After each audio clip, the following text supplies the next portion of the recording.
Lorsque les policiers de la ville de Bochum en Allemagne pénètrent sur les lieux, ils ne s'attendaient pas du tout à tomber sur un spectacle aussi hallucinant. Déjà, la décoration est extrêmement particulière, les murs sont peints en noir, il y a des crânes humains un petit peu partout, des scalpels ensanglantés, et ce qui fait office de table basse dans le salon, c'est un cercueil. Mais ce n'est malheureusement pas tout, car justement à côté de ce cercueil, il y a un corps, avec encore un scalpel planté à l'intérieur. Et au-dessus de ce corps, il y a une grande bannière qui est étendue, une bannière avec une inscription à la gloire de Satan. Voici un avant-goût de l'histoire que je vais vous raconter aujourd'hui. On va retourner en Allemagne cette fois. Je crois qu'on y était déjà allé, mais je crois pas, en fait, je suis sûre. On était déjà allé une fois pour le serial killer Fritz Honka, et depuis, on n'y était pas retourné. Pour ceux qui me connaissent pas, moi c'est Nelly, je fais 2 vidéos true crime par mois qui traitent assez souvent des cultures alternatives ou de la musique métal, ce genre de choses, mais pas toujours. Pour la vidéo d'aujourd'hui, assez gros trigger warning quand même, il va y avoir pas mal de détails très peu ragoûtants, des mentions de violence, de mort. C'est pas la vidéo la plus facile que j'ai faite sur la chaîne. Donc si ce genre de choses ne vous met pas spécialement à l'aise, je vous propose d'aller vous divertir avec autre chose. Sinon, eh bien vous allez me suivre parce que juste après le générique, on attaque l'affaire.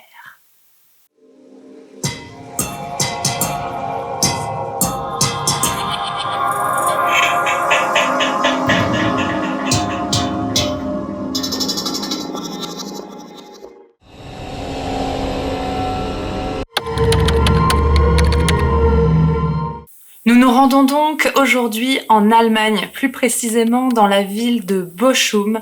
C'est une grande ville de plus de 300 000 habitants dans la région de la Ruhr, en Rhénanie du Nord, à l'ouest de Dortmund. Le 9 juillet 2001, les policiers de cette ville allemande ont reçu l'appel inquiet d'une mère. Elle s'inquiète pour sa fille parce que celle-ci lui a envoyé une lettre indiquant « Je dois libérer mon âme de son enveloppe charnelle ». Donc elle a vraiment peur qu'elle se soit fait du mal à elle-même. Elle a alors fait appel aux autorités afin de vérifier que sa fille, âgée alors de 23 ans et répondant au nom de Manuela Ruda, allait bien. Les policiers se rendent donc sur les lieux et pénètrent dans la maison qui semble inoccupée. Le lieu leur semble immédiatement particulier et inquiétant. Il y règne le noir absolu. Les murs sont eux-mêmes peints en noir, décorés avec des armes et des couteaux et portant des inscriptions occultes. Ils y distinguent des coulures rouges suspectes. La décoration est vraiment hyper macabre. Il y a des crânes humains un petit peu partout ainsi que des scalpels ensanglantés. Dans la salle de bain, il y a même une affiche représentant une femme pendue. Au centre du salon trône un cercueil qui a priori fait office de table basse. Juste à côté de celui-ci, les enquêteurs finissent par distinguer un corps inanimé allongé sur le sol. La victime porte des traces de coups, mais surtout de multiples blessures à l'arme blanche. Un pentagramme a été gravé sur la peau de son ventre, et un scalpel est encore planté dans son corps. Au-dessus de la dépouille de la victime, il y a une bannière qui a été tendue, portant l'inscription « Quand Satan vit ». Je suppose que c'était en allemand et que la traduction n'est pas exacte, mais quelque chose comme ça. En tout cas, en anglais, c'était « When Satan lives ». La victime est un homme de 33 ans, originaire de Bochum, qui s'appelle Frank Ackert. Il travaille dans une boulangerie et est connu pour être très gai et surtout avoir un très grand sens de l'humour. Sur les lieux du crime, les enquêteurs vont également mettre la main sur une liste manuscrite de 16 noms, certainement une hit list, c'est-à-dire une liste de gens à tuer. Les propriétaires des lieux sont introuvables et il semble assez urgent de leur mettre la main dessus. Et ce sera chose faite 6 jours plus tard, le 15 juillet 2001, dans une station-service de la ville de Jena, au sud-ouest de Leipzig, à 350 km de Bochum. Les propriétaires de la maison si inquiétante sont Manuela Ruda ainsi que son mari Daniel Ruda. Et ils se laissent interpeller sans opposition. Ils étaient donc en train de voyager tranquillement et avaient déjà fait pas mal de chemin. Et leur présence à Djenna est assez inquiétante puisque c'est le lieu de résidence d'une femme dont le nom est présent sur la liste qui a été retrouvée chez eux. Plus inquiétant et bizarre encore, cette femme est liée déjà à une affaire criminelle et sordide puisque son fils a été tué en 1994 dans un rituel satanique. Manuela et Daniel vont immédiatement reconnaître leur implication dans la mort de Frank Hackert. Mais ils tiennent à préciser qu'ils ne sont pas vraiment coupables de meurtre puisque ce serait Satan qui se serait servi d'eux pour donner la mort à cet homme. Daniel utilisera même une image assez originale pour expliquer la situation. Il dit que lorsque quelqu'un renverse en voiture à un passant, on ne va pas accuser la voiture mais le conducteur. Selon sa logique, sa femme et lui sont innocents de tout, car c'était Satan qui s'est servi d'eux comme d'outils et il était seul aux commandes. Daniel Rouda est alors un jeune homme de 26 ans qui est vendeur en pièces détachées automobiles et qui est à fond dans le mouvement gothique et la musique heavy metal depuis ses 20 ans environ. Il se prend un petit peu pour quelqu'un d'important, ayant de l'influence sur les gens, un petit peu comme un gourou, et il rassemble autour de lui des jeunes perdus en quête de repères, qui l'entraînent dans des soirées lors desquelles ont lieu des rituels sataniques où tous boivent du sang. Ces gens qui l'entourent et avec qui il boit du sang, il les appelle ces blood-sucking freaks. Donc encore une fois, moi j'ai vu la traduction en anglais, mais ça devait être en allemand de base. Et en français, ça donne les tarés buveurs de sang. Il explique aimer le goût métallique du sang depuis qu'il a 12 ans et en boire très régulièrement. Il s'est d'ailleurs fait limer les canines afin qu'elles ressemblent à des crocs de vampires. Mais Daniel finit par se sentir seul et il a très envie de trouver quelqu'un qui lui ressemble, avec qui il pourrait partager ses obsessions. Alors en 1999, il va publier une petite annonce dans la rubrique Rencontre d'un magazine de heavy metal. Et cette annonce dit « Vampire aux cheveux noirs cherche sa princesse des ténèbres qui déteste tout et tout le monde et qui a dit au revoir à la vie ». Manuela, âgée alors de 21 ans, va se reconnaître dans cette description. Manuela est née à Witten, dans la banlieue sud de Dortmund, en 1979. Elle a eu une enfance ordinaire avec des parents aimants, dont elle était d'ailleurs l'enfant unique, mais tout a basculé lorsqu'elle a eu 13 ans. Elle a découvert l'univers gothique et y a plongé, ce qui en soi n'est pas un problème, mais son comportement a changé. Elle est devenue imprévisible, d'humeur très instable et explosive. Son attitude était incompréhensible et violente. Par exemple, dans la rue, elle allait voir des inconnus pour les mordre. Il est dit que ses parents lui ont fait voir des psychologues et des psychiatres, mais on ne sait rien de son diagnostic ou des traitements qu'elle a pu avoir. Elle a commencé à avoir des hallucinations visuelles et auditives et racontait qu'elle pouvait communiquer avec Satan lui-même. Sa famille, comme je vous ai dit, l'aimait beaucoup, mais il se sentait totalement impuissant, il ne savait vraiment pas comment se sortir de cette relation abusive qu'ils avaient avec leur propre enfant. Vers 16 ans, elle va arrêter l'école et commencer à consommer de la drogue. C'est aussi à cette époque qu'elle va carrément s'enfuir de chez elle et même quitter l'Allemagne pour aller s'installer à Londres, au Royaume-Uni. Là-bas, elle fréquente très assidûment une boîte de nuit gothique et commence à se mettre en tête qu'elle est un vampire. Des hommes, qu'elle appelle ses donneurs de sang, viennent la voir là-bas et la laissent boire leur sang. Elle les rencontre lors de soirées à thème, appelées soirées morsures, regroupant d'autres gens comme elle, attirés par le sang et l'imagerie vampirique. La journée, Manuela travaille, elle est femme de chambre dans un hôtel, mais elle finit par quitter cet emploi, car elle supporte de moins en moins de devoir sortir à la lumière du jour et de faire partie de cette société qu'elle rejette totalement. Lors d'un séjour à l'île de Skye, elle va faire la connaissance de Tom Leppard, surnommé l'homme léopard de l'île de Skye, qui est bien connu dans la région. C'est un ermite excentrique de 60 ans qui a une apparence très extrême. En effet, à l'époque, il était l'homme le plus tatoué du monde, avec son corps recouvert de taches de léopard. Manuela va s'installer avec lui dans sa hutte en bord de mer et vivre là-bas une vie très simple et totalement reculée de la société, c'est ce qu'elle voulait. Mais assez rapidement, ça va pas lui convenir. Elle peut pas vivre comme ça, loin de la civilisation, parce qu'en fait, elle a besoin de boire du sang, ça lui manque. Son séjour auprès de Tom Leppard aura, ceci dit, renforcé ses convictions d'être un vampire et elle en sera ressortie encore plus extrême qu'elle n'était à la base.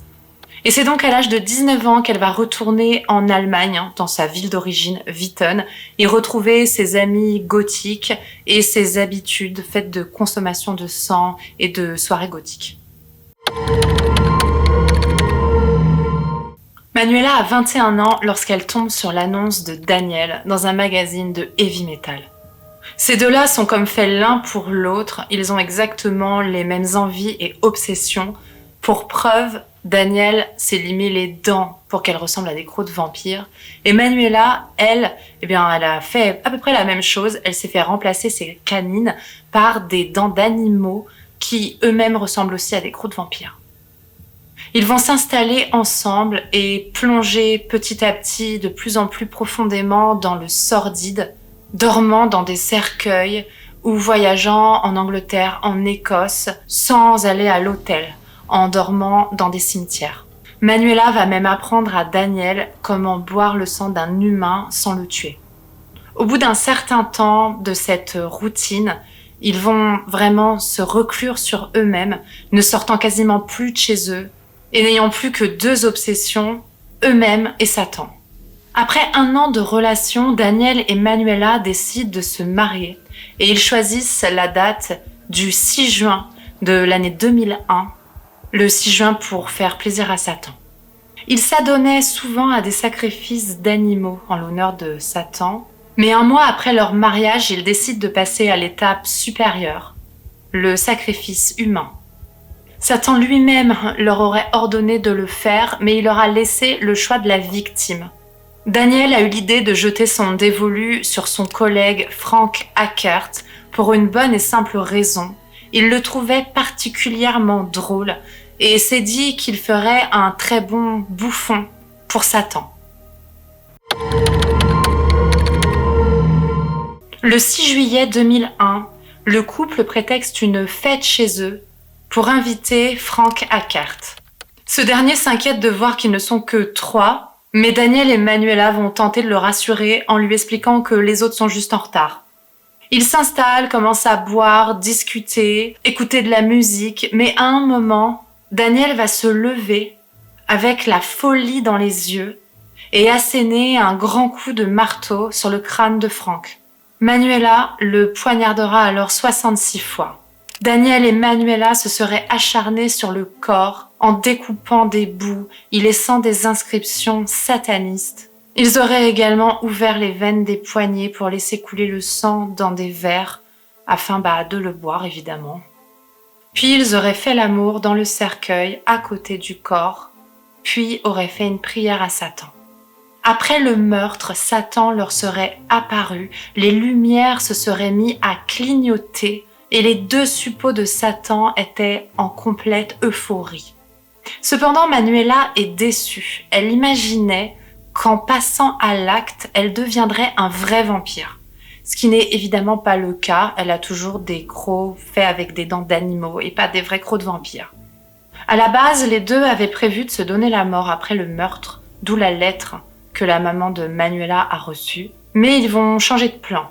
À la place, ils vont établir une liste de personnes à tuer et se lancer dans une épopée meurtrière. Heureusement, la police va donc les stopper à Jena, avant même la commission du second meurtre. Daniel et Manuela sont donc inculpés pour le meurtre de Frank Hackert. Ils vont énormément se faire remarquer lors de leur procès, se montrant extrêmement provocateurs et nonchalants, semblant même énormément s'amuser.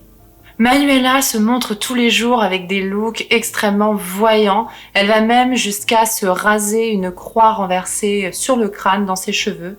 Les deux font le signe des cornes du diable, tirent la langue aux caméras, font des grimaces aux familles des victimes et passent leur temps à rigoler et même à s'embrasser.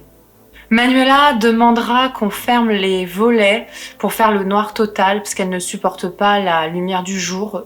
Elle est vraiment persuadée d'être un vampire à ce moment-là, a priori. Bon, évidemment, ça va pas être accordé comme demande, mais on va l'autoriser à porter des lunettes de soleil. Daniel va expliquer à son avocat qu'il comptait devenir aussi célèbre que Charles Manson en faisant plein de victimes. Un ancien ami du jeune homme viendra expliquer qu'il avait une attitude extrêmement préoccupante avant même le meurtre. Par exemple, une fois, il s'était disputé et Daniel lui avait fait parvenir une photo de lui-même, donc de Daniel, pendu par les pieds, la tête en bas, tenant 2 pistolets qu'il pointait sur l'objectif. Donc c'était clairement des menaces de mort faites d'une manière très bizarre et flippante, comme tout ce que fait ce garçon. Daniel et Manuela diront ne rien regretter, n'ayant été que les instruments de Satan. Les médias vont évidemment s'emparer de cette affaire qui a absolument tout pour faire vendre beaucoup de papiers. Ils surnommeront Manuela la fiancée de Satan. Les psychiatres décèleront chez les 2 jeunes gens des troubles narcissiques et chez Daniel un trouble de la personnalité plus grave, mais il n'est pas précisé lequel. Et ce qui devait arriver, malheureusement, arriva. Ils vont échapper à la peine maximale car ils n'auraient pas été en total contrôle de leurs moyens lors du passage à l'acte. Le 31 janvier 2002, ils sont tous les 2 reconnus coupables du meurtre avec préméditation de Frank Hackert. Manuela est condamnée à 12 ans d'enfermement et Daniel à 15. Et je dis enfermement car ils ne vont pas aller en prison. Ils seront internés dans un hôpital psychiatrique. Là-bas, ils recevront une grande quantité de courriers, de fans, des jeunes gens qui s'identifient à eux. Manuela va demander le divorce pendant l'incarcération en hôpital psychiatrique. Manuela est libérée en 2015 et elle vit quelque part dans un endroit tenu secret avec une nouvelle identité, elle-même tenue secrète bien sûr, avec une injonction du tribunal de ne pas contacter Daniel. Pendant son incarcération, Daniel, lui, est devenu bibliothécaire en prison. Il souhaite fonder une famille, se réinsérer. Mais la justice va de nouveau s'intéresser à lui. En effet, peu de temps après son divorce d'avec Manuela, il a rencontré une femme sur Internet. Et celle-ci viendra faire à la police des révélations inquiétantes. Daniel lui aurait demandé de se faire embaucher comme cuisinière dans l'hôpital où est incarcérée Manuela, afin de la tuer. Bon, au lieu de ça, elle est allée tout raconter à la police. Daniel va être jugé pour ses accusations. Il va tout nier et raconter que les gens racontent n'importe quoi pour se donner de l'importance. Par manque de preuves, il va être blanchi de ces nouvelles accusations. Le 17 septembre 2017, âgé alors de 41 ans, Daniel Ruda va être libéré.